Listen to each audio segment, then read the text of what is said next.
بسم اللہ الرحمن الرحیم۔ السلام علیکم۔ اماں ہر رات مجھے دودھ کا گلاس دیتی اور کہتی جا اپنے بابا کو پلا دے۔ کچھ ہی دیر بعد اماں میرے کمرے کو باہر سے کنڈی لگا دیتی۔ ایک رات چپکے سے میں کھڑکی سے کود گئی تو باہر کا منظر دیکھ کر میری آنکھیں پھٹ پڑیں۔ میرا نام ماریا ہے، میری عمر صرف 12 سال تھی۔ گھر میں صرف میرے بابا اور میری ماں رہتے تھے۔ ہم لوگ گاؤں میں رہتے تھے، ہمارا گھر بھی بہت چھوٹا تھا، 2 ہی کمرے تھے۔ آج پھر میں بہت زیادہ بیمار تھی، پتہ نہیں میری طبیعت کو اچانک سے کیا ہو گیا تھا۔ ہمارے گاؤں میں کوئی بڑا ڈاکٹر بھی نہیں تھا، صرف ایک نرس تھی جس نے ایک کلینک بنایا ہوا تھا۔ اماں مجھے اس کے پاس لے جاتی، پھر وہ دونوں آپس میں کوئی بات کرتی جس کی مجھے کوئی سمجھ ہی نہیں آتی تھی۔ اماں مجھے دوائی دے دیتی اور کبھی مجھے دیکھ کر اچانک سے رونا شروع کر دیتی۔ میرے ساتھ پہلے یہ سب کچھ نہیں ہوتا تھا، میری طبیعت ٹھیک رہتی تھی۔ میں جب بھی باہر جاتی اپنی عمر کی لڑکیوں کے ساتھ کھیلنے بھی جاتی تھی، لیکن پھر جب میں 12 سال کی ہوئی میری امی نے کہا کہ اب تم نے گھر سے باہر نہیں جانا۔ میری باقی کی سہیلیاں بھی گھر سے باہر نہیں نکلتی تھیں، لیکن میرے اوپر تو اور بھی پابندیاں تھیں۔ میری ماں مجھے کہیں بھی اپنے ساتھ لے کر نہیں جاتی تھی، نہ ہی شادی میں اور نہ ہی کسی اور سہیلی کے گھر جانے دیتی، کسی کو گھر پر بلانے نہیں دیتی تھی۔ میرے بابا بڑے ہی عجیب طرح کے انسان تھے، ہر وقت غصہ کرتے رہتے۔ اماں اور ابا کی ہر وقت لڑائی ہوتی رہتی تھی۔ آج کل میری طبیعت بہت خراب رہتی تھی، اچانک سے ہی میرے ساتھ یہ مسئلہ بنا تھا کہ میں بیٹھے بیٹھے بے ہوش ہو جاتی تھی، میری ٹانگوں میں بھی بہت درد رہتا تھا، اور ایک دفعہ تو مجھے اچانک سے بہت زیادہ الٹیاں بھی آنے لگیں، جبکہ میں نے ایسا کچھ بھی نہیں کھایا تھا۔ پھر امی نے مجھے کوئی دوائی دی جس کے بعد میں ٹھیک ہو گئی۔ وہ کہتی تھی کہ تو اب جوان ہو گئی ہے، اسی لیے گھر سے باہر نہیں جانا۔ میں اس بات پر غصہ ہوتی تھی کہ مجھے تو پھر جوان ہونا ہی نہیں چاہیے تھا، میری تو زندگی عذاب ہو گئی تھی، ساری موج مستی سارے مزے ختم ہو گئے تھے۔ بس پورا دن گھر بیٹھی رہتی، سارا دن گھر کے کام کرتی، تو رات کو اچھی نیند آتی تھی، اتنی اچھی کہ ہوش ہی نہیں رہتا تھا۔ کبھی کبھی ایسا ہوتا تھا کہ بہت اچھی نیند آتی تھی، کبھی کبھی بالکل ہی نیند نہیں آتی تھی۔ امی کہتی تھیں کہ تجھے نظر لگ گئی ہے کیونکہ تو بہت زیادہ خوبصورت ہے۔ گھر میں ہمیشہ لڑائی ہوتی تھی، ابا کھانا نہیں کھاتے تھے، جس دن لڑائی ہوتی وہ غصہ کھانے پر نکالتے، نہ رات کا کھانا کھاتے نہ صبح کا ناشتہ کرتے، گھر سے نکل جاتے تھے۔ آج بھی اس طرح سے لڑائی ہوئی تھی۔ امی نے مجھے رات کے ٹائم دودھ کا گلاس دیا کہ اپنے باپ کو دے دو، اس نے کھانا نہیں کھایا ہے، تو دودھ پی لے نہیں تو بیمار ہو جائے گا۔ میں دودھ کا گلاس لے کر ابا کے پاس چلی گئی، انہوں نے دودھ کا گلاس پی لیا۔ اس کے بعد میں واپس اپنے کمرے میں آ گئی، کیونکہ اماں تو بابا کے کمرے میں ہی سوتی تھی، مجھے بچپن سے ہی اکیلے سلاتے تھے۔ کبھی بھی اس بات پر جھگڑا ہوتا تھا کہ میری ماں مجھے بابا کے کمرے میں سلا دیا کرتی تھی۔ بابا کہتے ہیں کہ اس کا یہاں پر کیا کام ہے، یہ بات بہت پرانی ہے، جب میں بہت چھوٹی تھی اسی لیے میں اکیلے کمرے میں سو لیتی تھی۔ شروع میں مجھے بہت ڈر لگتا تھا، پر اب مجھے عادت ہو گئی تھی، سو زیادہ محسوس نہیں ہوتا تھا، روز ایسا ہی ہوتا۔ امی مجھے دودھ کا گلاس دیتی اور کہتی کہ بابا کو پلا دے، بابا دودھ کا گلاس بھی لیتے۔ میں واپس اپنے کمرے میں آ گئی، سونے کی کوشش کرنے لگی تو تھوڑی دیر بعد مجھے پیاس لگی۔ میں کمرے سے باہر جانا چاہتی تھی پانی پینے کے لیے، پر یہ محسوس کر کے حیران رہ گئی کہ اماں نے میرے کمرے کو باہر سے تالا لگا دیا تھا۔ میں حیران رہ گئی کہ یہ سب کیا ہے، میری ماں نے ہی سب کچھ کیا تھا، کیونکہ اور کسی کا تو یہ کام ہو نہیں سکتا تھا۔ اماں ہی سب سے آخر میں سوتی تھی، سارے گھر کے دروازے اور تالے چیک کرتی تھی، صبح کے لیے آٹا وغیرہ تیار کرتی تھی، سارے کام ختم کر کے سوتی تھی۔ جب میں نے بابا کو دودھ کا گلاس دیا وہ تھوڑی دیر بعد ہی سو گئے۔ پھر میں ان کے کمرے میں گئی برتن لینے، تو وہ تو خراٹے لے رہے تھے، اس کا مطلب یہ کہ یہ ان کا کام نہیں تھا۔ اماں مجھے کمرے میں قید کیوں کرتی تھی، مجھے یہ بات سمجھ نہیں آ رہی تھی۔ ویسے تو میں اس کمرے میں سونے کے لیے نہیں آئی تھی، میں نے کون سا کہیں جانا تھا۔ میں حیران رہ گئی، میرے کمرے کی کھڑکی بھی تھی، اس کو بھی باہر سے لاک لگا دیا گیا تھا۔ پتہ نہیں امی نے یہ سب کچھ کیوں کیا تھا، باہر تو میں جا نہیں سکتی تھی، چپ چاپ سو گئی۔ صبح امی سے سوال کیا تو امی نے کہا تجھے وہم ہوا ہوگا، دروازے میں بھلا کیوں بند کروں گی، دروازہ تو کھلا ہوا تھا، ویسے آج کل تیری طبیعت خراب رہتی ہے اسی لیے تجھے غلط فہمی ہو گئی ہوگی۔ میں خاموش ہو گئی، لیکن امی تو بالکل ہی مکر گئی تھی۔ مجھے اچھی طرح یاد تھا کہ دروازہ بند تھا۔ ہم لوگ کوئی زیادہ امیر نہیں تھے، لیکن میرے بابا کے پاس ایک چھوٹا سا فون تھا۔ میں نے ان کو فون پر کسی سے بات کرتے ہوئے سنا تھا کہ یار آج کل ایک عجیب سی نیند آتی ہے، سمجھ میں نہیں آتا کہ رات کو سوتا ہوں تو صبح ہی آنکھ کھلتی ہے۔ ہاں میں کون سا بھی بوڑھا ہو گیا ہوں، ظاہر ہے جوانوں جیسی نیند ہی آئے گی، لیکن آج کل نیند بڑی اچھی آتی ہے۔ موسم بدل گیا ہے نا، اس لیے گرمی میں تو انسان سے سویا ہی نہیں جاتا، لیکن سردی کی نیند تو پھر بھی بڑی پیاری ہوتی ہے۔ میں حیران تھی کہ ابا کیسی باتیں کر رہے ہیں۔ کچھ عجیب تھا، جب سے اماں نے ابا کے لیے دودھ بھیجنا شروع کیا تھا تبھی سے ان کو گہری نیند آ رہی تھی۔ ایک دن محلے کی ایک عورت گھر آئی اور کہنے لگی کہ لڑکی کے لیے کوئی رشتہ تلاش کرو، اب یہ اگلے سال 13 سال کی ہو جائے گی، شادی ہوتے ہوئے بھی 1 سال لگ جاتا ہے، بس 14-15 کی ہو جائے تو اس کی شادی کر دو۔ پرانے زمانے میں بھی تو لوگ یہی کرتے تھے، لڑکی جب بالغ ہو جاتی تو اگلے ہی مہینے اس کی شادی کر دیتے تھے، وہ لوگ ٹھیک کرتے تھے۔ ویسے بھی کم عمر لڑکیوں کے بڑے اچھے رشتے مل جاتے ہیں۔ میری امی نے کہا نہیں، مجھے شادی نہیں کرنی، میں اس کے لیے کوئی بہت اچھا گھر تلاش کروں گی، مجھے اس کو ایسے گھر میں نہیں بھیجنا جہاں پر اس کو تانے دیے جائیں، میں اس کو ایسے گھر میں بھیجوں گی جہاں نہ تو اس کی کوئی ساس ہو نہ ہی کوئی نند ہو۔ عورت ہنسنے لگی، اس نے کہا ایسا گھر تلاش کرتے ہوئے تو تم بوڑھی ہو جاؤ گی، آج کل کوئی بھی اتنا اچھا نہیں ہے، ہو سکتا ہے کوئی ایسا لڑکا مل جائے جس کی ماں مری ہو، لیکن ماں نہیں ہوگی تو نند ہوگی، نند نہیں ہوگی تو بھابھی ہوگی، کوئی نہ کوئی تو ہوگا۔ جان کھانے کے لیے ہم عورتوں کی قسمت اتنی اچھی کہاں ہوتی ہے، یہ اکیلے لڑکے نہیں ملتے، اور بہن سچ کہوں تو اکیلے لڑکے پر بھروسہ بھی نہیں کرتے۔ تیری ویسے بھی اکلوتی بیٹی ہے، اکیلے لڑکے بڑے عجیب ہوتے ہیں، لڑکے سے شادی کر کے چلے جاتے ہیں، بعد میں ان کو بیچ دیتے ہیں، یا پھر پتہ چلتا ہے پہلے سے ان کی شادی ہوئی ہے۔ اس لیے بیٹی کا معاملہ ہے، عجیب و غریب قسم کی باتیں نہیں سوچو، کوئی اچھا رشتہ دیکھ کر اس کی شادی کر دو۔ لیکن امی کا کہنا تھا کہ میں بہت دیکھ بھال کر شادی کروں گی۔ اب تو وہ عورت بھی حیران رہ گئی، کہنے لگی ایسا بھی کیا ہے تیری بیٹی میں کوئی کمی ہے جو تو نے اس کو ایسے گھر میں بھیجنا ہے جہاں اسے کوئی تانا نہ دے۔ اس بات پر امی غصہ ہو گئی، اس نے کہا کہ اللہ معاف کرے، میری بیٹی میں کوئی کمی نہیں ہے، بس میں تو اس کی ماں ہوں، اس لیے اس کا اچھا ہی سوچوں گی، تمہیں زیادہ مسئلہ ہے تو تم اس معاملے میں کچھ نہ بولو، میں خود ہی ڈھونڈ لوں گی کوئی رشتہ، تم تو ویسے بھی اپنی جیب گرم کرنا چاہتی ہو، رشتہ کراؤ گی تو بدلے میں اور سونے کی انگوٹھی بھی مانگو گی، ہمارے پاس اتنا نہیں دینے کے لیے۔ وہ عورت امی سے جھگڑا کر کے چلی گئی، جبکہ وہ اماں کی اچھی دوست تھی۔ میری امی نے کہا کہ وہ بازار جا رہی ہے، جب واپس آئی تو ان کے ہاتھ میں کچھ بھی نہیں تھا، جبکہ وہ 4 گھنٹے لگا کر آئی تھی۔ میری طبیعت خراب ہو گئی تھی، میں نے کھانا بھی نہیں کھایا تھا، مجھے بھی باتیں سنانا شروع کر دیں کہ تو نے کھانا کیوں نہیں کھایا۔ میں نے کہا کہ میری طبیعت خراب ہو گئی تھی، اگر آپ نے کچھ نہیں لینا تھا تو آ جاتی۔ تو کہنے لگیں کس نے کہا، میں نے کچھ نہیں لیا، میں کچھ چیزیں لینے کے لیے گئی تھی، لیکن وہ چیزیں ان کے ہاتھ میں تو کہیں بھی نظر نہیں آ رہی تھیں، ان کی حرکتیں بہت عجیب ہوتی جا رہی تھیں۔ گھر میں حکیم کو بلایا تھا میرے بارے میں بتانے کے لیے، بابا بھی حکیم کے پاس بیٹھ گئے اور کہنے لگے کہ حکیم صاحب آج تک مجھے بڑی عجیب سی نیند آتی ہے، ایسا لگتا ہے کہ رات ہوتے ہی میں بے ہوش ہو جاتا ہوں۔ حکیم صاحب نے کہا آپ کوئی نشہ وغیرہ تو نہیں کرتے؟ میرے بابا نے مجھے وہاں سے بھیج دیا، لیکن ان کی باتیں سن رہی تھی۔ بابا نے کہا کہ ہاں کبھی کبھی شراب پیتا ہوں۔ حکیم نے کہا کہ شاید اس کی وجہ سے یہ سب کچھ ہوا ہے، پر بابا کا کہنا تھا کہ میں نے کافی دنوں سے شراب نہیں پی کیونکہ میرے پاس پیسے نہیں ہیں، پھر بھی ایسا ہو رہا ہے۔ اس کے بعد حکیم نے ان کو کوئی دوائی وغیرہ دی، وہ وہاں سے چلا گیا، لیکن ماں حکیم سے بات کر رہی تھی، تم رو رہی تھیں، مجھے ان کی آواز نہیں آ رہی تھی کیونکہ وہ لوگ گلی میں کھڑے ہو کر باتیں کر رہے تھے، جبکہ میں امی کو دروازے تک چھوڑنے کے لیے گئی تھی۔ ایک دن میں گھر کے کام کر رہی تھی، حالانکہ میری طبیعت بہت خراب تھی، مجھے غصہ آ گیا، میں نے امی سے کہا کہ کیوں مجھے گھر میں بٹھا کر رکھا ہے، میرے ساتھ کی ساری لڑکیوں کی شادی ہو رہی ہے، میری شادی کرا دو تاکہ اس گھر سے میری جان چھوٹ جائے، میں یہاں نہیں رہنا چاہتی، یہاں پر پورا دن تم اور ابا جانوروں کی طرح لڑتے ہو تو مجھے کمرے میں بند کر دیتی ہو، پتہ نہیں میرے ساتھ ایسا کیا ہو رہا ہے۔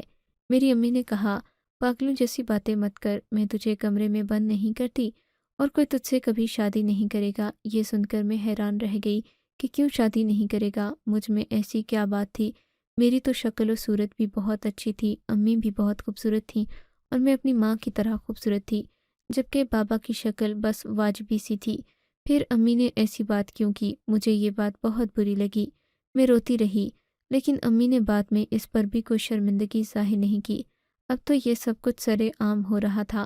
میری ماں رات ہوتے ہی مجھے ایک کمرے میں بند کر دیتی، میرے بابا کو بھی بے ہوش کر دیتی، کیونکہ جو بابا کہہ رہے تھے کہ وہ بے ہوش ہوتے تھے، اور مجھے پتہ تھا کہ یہ سب کچھ دودھ کے گلاس کی وجہ سے ہے جو کہ میرے بابا کو میری ماں دیتی تھی، اپنے ہاتھوں سے بنا کر دیتی تھی۔ اس دن میری ماں بازار گئی تھی، کہہ رہی تھی کہ مجھے بڑی کوئی ضروری چیز لینی تھی، وہ کچھ بھی نہیں تھی، بلکہ مجھے تو لگتا ہے کہ وہ صرف نیند کی دوا تھی۔ میں کم عمر سہی، لیکن مجھے یہ باتیں سمجھ آ رہی تھیں، کیونکہ ماں باپ نے میرا بچپن مجھ سے چھین لیا تھا۔ سارا دن تو جانوروں کی طرح لڑتے رہتے تھے۔ مجھے محلے کا ایک لڑکا بھی پسند تھا، دراصل میں اس کی پسند تھی۔ پہلے مجھے وہ اچھا نہیں لگتا تھا، لیکن اب جب سے میں گھر میں قید ہونا شروع ہوئی تھی مجھے بہت اچھا لگنے لگا تھا۔ کبھی کبھی وہ ہمارے گھر سے گزرتے ہوئے بہانے سے گھر میں خط پھینک دیتا، میں بھی اس طرح سے کوئی نہ کوئی بات پہنچا دیتی۔ مجھے وہ اچھا لگنے لگا تھا، وہ میری خوبصورتی پر فدا تھا، اور میرے لیے وہ اس گھر سے نکلنے کا ایک ذریعہ تھا۔ میری ماں نے تو صاف کہہ دیا تھا، تیری شادی نہیں کروں گی، کیونکہ مجھ سے کوئی شادی نہیں کرے گا۔ اس بات کی مجھے سمجھ نہیں آئی تھی کہ انہوں نے ایسا کیوں کہا تھا، کیونکہ کوئی مجھ سے شادی نہیں کرے گا۔ مجھ میں کیا کمی تھی؟ ایسی کیا کمی تھی جس سے میں خود انجان تھی، جس کے بارے میں صرف میری امی کو ہی پتہ تھا؟ میں نے سوچ لیا میں پتہ لگا کر رہوں گی، میری ماں میرے ساتھ اور میرے باپ کے ساتھ ایسا کیوں کر رہی ہے؟ اسے بے ہوش کر دیتی ہے، مجھے قید کر دیتی ہے۔ ایسی کیا بات تھی کہ اسے یہ سب کچھ کرنا پڑتا ہے؟ کہیں میری ماں کا کسی کے ساتھ کوئی چکر تو نہیں چل رہا؟ میری ماں تو ابھی بھی خوبصورت لگتی تھی، کیونکہ اس نے صرف مجھے ہی پیدا کیا تھا۔ عورتوں کے تو 8 سے 9 بچے ہوتے ہیں، 8-9 بچے پیدا کرنے کے بعد عورت میں رہ ہی کیا جاتا ہے؟ لیکن میری ماں نے مجھے پیدا کرنے کے بعد دوبارہ کوئی بھی بچہ پیدا کرنے سے انکار کر دیا تھا۔ اسی لیے تو ماں اور بابا میں لڑائیاں ہوتی رہتی تھیں۔ میں صرف 13 سال کی ہونے والی تھی، اور ابھی تک کوئی بھی دوسرا بہن بھائی اس دنیا میں نہیں آیا تھا۔ جبکہ میری ماں کی شادی ہوئی تو اس کی عمر 14 سال تھی، اس حساب سے تو وہ بھی ابھی جوان تھی۔ گاؤں میں تو 28 سال کی لڑکی کو بوڑھا ہی کہتے ہیں، لیکن وہ اتنی بوڑھی نہیں تھی۔ بوڑھی تو عورت تب ہوتی ہے جب وہ 40 سال کی ہو جاتی ہے۔ آج کل میری طبیعت بھی خراب رہتی تھی، لیکن پہلے سے کچھ بہتر تھی۔ جب سے میری ماں نے مجھے قید کرنا شروع کیا تھا میری طبیعت زیادہ خراب نہیں ہوتی تھی۔ مجھے آج کل بابا کو بھی بے ہوشی والی نیند آ رہی تھی، ایسے ہی مجھے بھی بے ہوشی والی نیند آتی تھی۔ مجھے تو لگتا تھا میری طبیعت خراب ہونے کے پیچھے بھی میری ماں کا ہاتھ تھا، وہی مجھے پہلے بے ہوش کیا کرتی تھی اور اب بابا کے پیچھے پڑ گئی تھی۔ اس گھر میں جو کوئی بھی برائی ہو رہی تھی اس کی وجہ میری ماں تھی۔ جس عورت کے ساتھ میری ماں نے جھگڑا کیا تھا وہ بھی میری ماں کی دوست تھی، اسی لیے وہ دوبارہ آ گئی، دونوں نے معافی تلافی کر لی۔ آج میں ان دونوں کی باتیں سن رہی تھی، میری ماں پھر سے رو رہی تھی، وہ عورت بھی کانوں کو ہاتھ لگا رہی تھی۔ وہ کہنے لگی کہ پھر تیری بیٹی کی شادی نہیں ہونے دوں گی، مجھے معاف کر دو، تم پہلے مجھے یہ بات بتا دیتی تو میں پھر بھی اتنی باتیں نہیں کرتی، تم نے یہ بات کسی کو بتائی کیوں نہیں؟ میری ماں کہنے لگی کہ کیسے بتاؤں کسی کو یہ بات بتانے والی ہے کیا؟ مجھے تو ابھی تک سمجھ نہیں آ رہی تھی کہ میرے ساتھ کیا مسئلہ ہے۔ میں تھوڑی بیمار تو رہتی تھی، اس سے زیادہ بیماریاں لوگوں میں ہوتی ہیں، پھر بھی ان کی شادی ہو جاتی ہے۔ کیا بیمار ہونا کوئی گناہ ہوتا ہے؟ پھر ایسا ہوا کہ میری ماں ابا کے پیچھے پڑ گئی اور اب ان کی برائیاں کرنے لگی کہ اس انسان نے میری زندگی برباد کر دی ہے، میرا دل کرتا ہے میں اس کو جان سے مار ڈالوں۔ میں حیران رہ گئی، میری ماں میرے باپ کو جان سے مارنا چاہتی ہے۔ ویسے بابا کو بھی میرے سے کوئی محبت نہیں تھی، وہ تو کبھی بھی میرے سر پر ہاتھ نہیں رکھتے تھے، کبھی کسی چیز کے لیے پوچھا بھی نہیں، اسکول میں پڑھائی بھی نہیں کروائی۔ باقی گاؤں کی لڑکیوں نے کم سے کم میٹرک تو کیا تھا، مجھے تو دوسری کلاس کے بعد ہی گھر بلا لیا تھا۔ دوسری کلاس تک میں بھی اپنی ماں کی وجہ سے میں بہت زیادہ پریشان رہتی، جس نے لڑ جھگڑ کر مجھے بھیجا، لیکن اس کے بعد میرے باپ نے پیسے دینا بند کر دیے۔ میری ماں بھی بے بس ہو گئی، لیکن میرا دماغ تیز تھا، مجھے اردو پڑھنے آتی تھی۔ لیکن اب میری ماں میرے باپ کے بارے میں بڑی بڑی باتیں کر رہی تھی، میرا دل کرتا میں اسے جان سے مار ڈالوں، اسے گھر سے نکال دوں، یہ بہت برا انسان ہے، لیکن میں بے بس ہوں، کیا کروں؟ زمانہ تو اس کا ساتھ دے گا کیونکہ وہ مرد ہے۔ پھر میری ماں نے دیکھ لیا کہ میں ان کی باتیں سن رہی ہوں اور اس عورت کے سامنے مجھے برا بھلا کہنا شروع کر دیا۔ مجھے یہاں تک بھی کہنے لگی کہ ذرا ادھر آ، تجھے بتاتی ہوں۔ لیکن میرا کون سا دماغ خراب تھا جو میں ان کے پاس جاتی، میں وہاں سے بھاگنے لگی۔ امی نے جوتا اٹھا کر میری طرف پھینکا جو مجھے نہیں لگا۔ میں حیران تھی کہ میری طبیعت خراب ہے، پر میری ماں کو کوئی لحاظ نہیں ہے، وہ مجھے جوتوں سے مارنے کے لیے کھڑی ہو گئی۔ میں نے سوچ لیا کہ اپنی ماں کی جاسوسی کروں گی، پتہ لگا کر رہوں گی کہ کیا کرتی ہے۔ اس کے بعد سب کچھ بابا کو بتا دوں گی، یہ بھی بتا دوں گی کہ یہ آپ کو بے ہوش کرتی ہے۔ مجھے تو بابا ہی اچھے لگ رہے تھے، کیونکہ ماں کو نہ کوئی مجھ سے محبت تھی نہ میرے باپ سے۔ ہر وقت روتی رہتی تھی، عجیب قسم کی حرکتیں کرتی رہتی تھی۔ میں بھی کسی کو یہ سب کچھ بتا نہیں سکتی تھی، لیکن میری ماں تو میرے ہوش میں آنے سے پہلے ہی مجھے قید کر دیتی تھی۔ پھر بھی میں کیا کر سکتی تھی؟ اس دفعہ میں نے بہت عقل سے کام لینا تھا۔ میں نے اپنی ماں کو شام کے وقت کہہ دیا کہ میں نے کھانا نہیں کھانا، میں سونے جا رہی ہوں۔ اس نے کہا کہ ٹھیک ہے، نہ کھانا کھا، مجھے کوئی پرواہ نہیں، صبح کا غصہ نکال رہی ہوں۔ میں نے کہا آپ جو سمجھ لیں، پر مجھے بھوک نہیں ہے۔ لیکن میں کمرے میں نہیں گئی تھی، میں اپنے کمرے کی دیوار کے پیچھے چھپ گئی۔ میری ماں دبے گاؤں میرے کمرے میں آئی، میں نے بستر پر تکیا اسے رکھ دیا تھا کہ وہ سمجھے کہ میں سو رہی ہوں۔ اس نے اندر جھانک کر دیکھا کہ یہ تو سو گئی ہے، کمرے کی لائٹ بھی بند ہے۔ میری ماں نے کمرے کو باہر سے تالا لگا دیا۔ اب میں اپنی ماں کے پیچھے تھی، سب کچھ دیکھ رہی تھی۔ میری ماں ابا کے کمرے میں گئی، میں بھی جا کر کھڑکی کے پاس کھڑی ہو گئی۔ مجھے تو بہت ڈر لگ رہا تھا، لیکن آج سچائی جان کر رہنا تھا۔ ویسے بھی امی مجھے دیکھ لیتی تو کیا کر سکتی تھی، زیادہ سے زیادہ مارتی۔ اس نے پہلے بھی تو مار دیا تھا۔ اس کے بعد بابا کے کمرے میں گئیں، بابا کو ایک طرح سے زور کا جھٹکا دیا، لیکن بابا ہوش میں نہیں آئے۔ ظاہر ہے وہ بے ہوش ہو چکے تھے۔ اس کے بعد میری ماں وہاں پر بیٹھ گئی اور رونے لگی، سر پکڑ کر رونے لگی۔ اس کے بعد اپنے آپ کو پیٹنے لگی۔ میں حیران ہو گئی کہ آخر یہ کیا ہو رہا ہے۔ تھوڑی دیر کے بعد دروازے پر دستک ہوئی، ایک شخص نظر آیا جس کو دیکھ کر میں حیران رہ گئی، کیونکہ یہ کوئی اور نہیں میرا ماموں تھا۔ میری ماں کو کہنے لگا کہ میں اس شخص کو مار ڈالوں گا، اس کو ابھی مار ڈالوں گا۔ تو نے یہ سب کچھ مجھے پہلے کیوں نہیں بتایا؟ وہ تو تیری دوست نے مجھے یہ سب کچھ بتا دیا۔ ماموں اس عورت کے بارے میں بات کر رہے تھے جو امی کی دوست تھی۔ ماموں کا کہنا تھا کہ ابھی چلو یہاں سے، جب تک اس کو پتہ چلے گا تب تک ہم بہت دور چلے جائیں گے، اس کے ساتھ نہیں رہیں گے۔ ماریا کہاں ہے؟ امی نے اپنی سہیلی کو صبح ساری بات بتائی۔ اس نے جا کر ماموں کو بتا دی۔ شاید اس نے اچھا ہی کیا، جب ماموں نے کہا ماریا کہاں ہے تو میں سامنے آ گئی۔ مجھے باہر دیکھ کر امی حیران رہ گئیں۔ پھر ماموں نے کہا اس سے پہلے کہ تمہارا باپ ہوش میں آئے، تم اپنی ضرورت کی چیزیں لے لو، میں باہر کھڑا ہوں، تانگا لے کر آتا ہوں۔ میں نے امی کو کہا یہ سب کچھ کیا ہو رہا ہے؟ تب امی نے مجھے ایک ایسی بات بتائی کہ میرے قدموں تلے سے زمین نکل گئی۔ امی نے کہا کہ یہ تیرا سگا باپ نہیں ہے، جب تو 8-9 سال کی تھی تو یہ تجھ کو بے ہوش کر دیا کرتا تھا، مجھے بھی بے ہوش کرتا تھا، اور پھر گھر میں اپنے دوستوں کو بلاتا، شراب نوشی کرتا۔ ایک دن اسی طرح شراب نوشی کے نشے میں اس نے تجھے اٹھا کر پھینک دیا، شاید اس لیے کہ تو اس کی چارپائی پر سو رہی تھی۔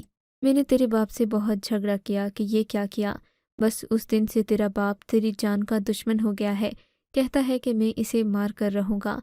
یہ ہم دونوں کے درمیان فساد کی جڑ ہے، جبکہ تو مجھے بہت پیاری ہے۔ یہ تجھے جان سے مارنا چاہتا ہے، حالانکہ بات بالکل معمولی سی ہے۔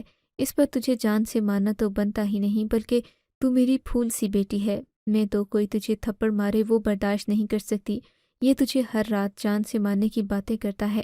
مجھے سمجھ نہیں آتا تھا کہ میں کیا کروں۔ ہمارے آپس میں لڑائی جھگڑے ہوتے تھے۔ ایک دن اس شخص نے اتنا مجھے مارا کہ اس کے بعد میں نے اس کو بے ہوش کرنا شروع کر دیا۔ میں جانتی تھی کہ یہ اس طرح باز نہیں آئے گا، اس کے سارے دوست نشہ کرتے تھے اور یہ خود بھی نشئی ہے، اسی لیے میں نے اسے بے ہوش کرنا شروع کر دیا، اور تجھے بیٹی اس لیے قید کرتی تھی تاکہ یہ خبیث انسان تجھ تک نہ پہنچ سکے، اور اگر ہوش آ بھی جائے تو یہ تجھے نقصان نہ پہنچا سکے۔ یہ سن کر میرے قدموں تلے سے زمین نکل گئی۔ تبھی تو مجھے بہت سستی محسوس ہوتی تھی اور اگلے دن میری ٹانگوں میں درد ہوتا تھا، مجھے بہت زیادہ کمزوری ہوتی اور میں بیمار رہتی۔ میری ماں نے بری طرح رونا شروع کر دیا۔ انہوں نے کہا اب ہم اس کے ساتھ نہیں رہیں گے، اگر یہ بات ہم پولیس کو بتائیں گے تو بدنامی ہوگی، یہ ایک فضول انسان ہے، اس کے ساتھ یہی ہونا چاہیے۔ امی نے گھر سے ساری ضرورت کی چیزیں بھی اٹھا لیں، تھوڑا بہت پیسہ بھی تھا اور سونا بھی، وہ بھی اٹھا لیا، اور بابا کو کمرے میں قید کر دیا۔ اس کے بعد ہم لوگ ماموں کے گھر دوسرے گاؤں چلے گئے۔ یہ بات سن کر میں بھی سکتے میں تھی، اس کا مطلب میری ماں بری نہیں تھی، باپ برا تھا، اور وہ میرا باپ تھا ہی نہیں۔ اماں نے کہا کہ تیرا باپ دنیا سے چلا گیا تھا، یہ تجھے بچپن سے ہی بہت پیار کرتا تھا۔ مجھے لگا سب کچھ ٹھیک ہے، لیکن اس نے اپنا رنگ دکھانا شروع کر دیا۔ پھر مجھے اس بارے میں پتہ چل گیا، لیکن بدقسمتی سے مجھے بہت دیر سے پتہ چلا ہے، ورنہ ہمیں اس کے ساتھ نہیں رہنا تھا، دوسرے گاؤں میں چلے جاتے۔ خیر ہم لوگ دوسرے گاؤں چلے گئے، وہاں پر ماموں نے اپنے بیٹے کے ساتھ میری شادی کر دی۔ اب ہم لوگ وہیں پر رہتے ہیں، میری زندگی گزر رہی ہے۔ ابھی بھی وہ بات یاد آتی ہے تو میں حیران رہ جاتی ہوں اور پریشان بھی ہوتی ہوں، پھر امی کو تسلی دیتی ہوں اور یہ سب کچھ ایک برا خواب سمجھ کر بھول جاتی ہوں۔ آپ کو اگر یہ کہانی اچھی لگی ہے تو اس ویڈیو کو لائک کیجیے اور اس طرح کی مزید کہانیاں سننے کے لیے ہمارے چینل کو ضرور سبسکرائب کیجیے۔ کہانی سننے کا شکریہ۔